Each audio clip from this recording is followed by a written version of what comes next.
Hey everyone, welcome back to Political X. For more knowledge and updates on UK, European and US politics, make sure you subscribe to this channel. It's time to start working towards rejoining the EU. If you are sick of the constant corruption that comes into this government, either from Russia or from the rich, it's time to rejoin the EU. If you're sick of the downturn in the economy, it's time to rejoin the EU.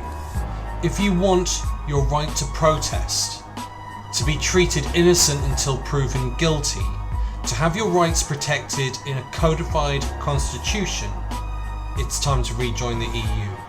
If you want more representation about your views and values, if you think it's not right to have only representatives every 4 years elected with total dictatorial power, it's time to rejoin the EU.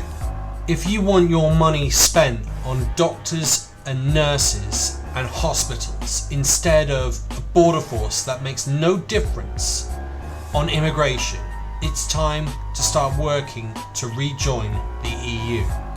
If you're sick of the damage that Brexit is creating on the environment by trading with people thousands of miles away instead of our next door neighbours, if you're tired of pollution from airplanes being used because we cannot trade with our neighbours, it is time to rejoin the EU.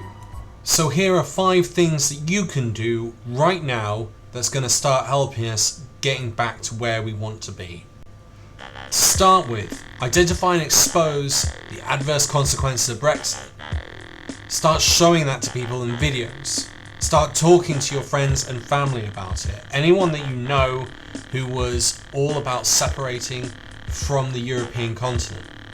Start telling them about the benefits of the closest possible cooperation with the EU. Even if it's educational, cultural, medical, environmental, scientific programs, maintaining high food standards, things that have already started to be eroded. We've seen damage done to the educational system through the lack of Erasmus and a Turing scheme that's been put in place that is already falling apart within its first year. We want to maintain our high food standards, to keep the countryside in green and pleasant lands. We don't want steroid injected beef. We don't want pesticides being brought in, killing our wildlife. Wherever possible, when talking with these friends and family, with people that you know who voted leave, make sure they realise that COVID-19 and the EU are not to blame for the consequences of Brexit. And demonstrate how Brexit undermines attempts to combat the pandemic. That being out of the EU made no difference on our ability to produce the vaccine. The science was already there. It was made in cooperation with countries from Europe, and on top of that, most of the advice appears to have come from Bill Gates telling Whitehall and the scientists to develop the vaccine and the procedures in parallel and not in a waterfall system. Whenever possible, ensure that the government honours the commitments it made to withdrawal agreement.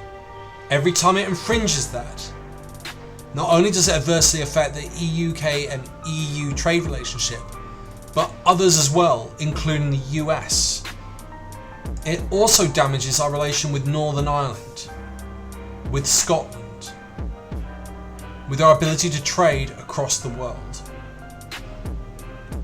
Wherever possible, keep pressing your political parties to commit to rejoining the EU, even if it is a short-term, long-term or medium-term goal. And finally, whenever appropriate for yourself, for any election coming up, campaign for a public vote to rejoin the EU. And that includes when it comes to local elections or parliamentary elections. And whatever you do, do not give up the fight. This is a project that could take 10 to 15 years to get going and get us back in. It's time to rejoin the EU. I hope you enjoyed my political observations this week. If you'd like to support me, please share the video with others and post about it on social media. If you're keen for more, subscribe, comment, like, and hit that notification button. Thanks for listening, and see you next time on Political X.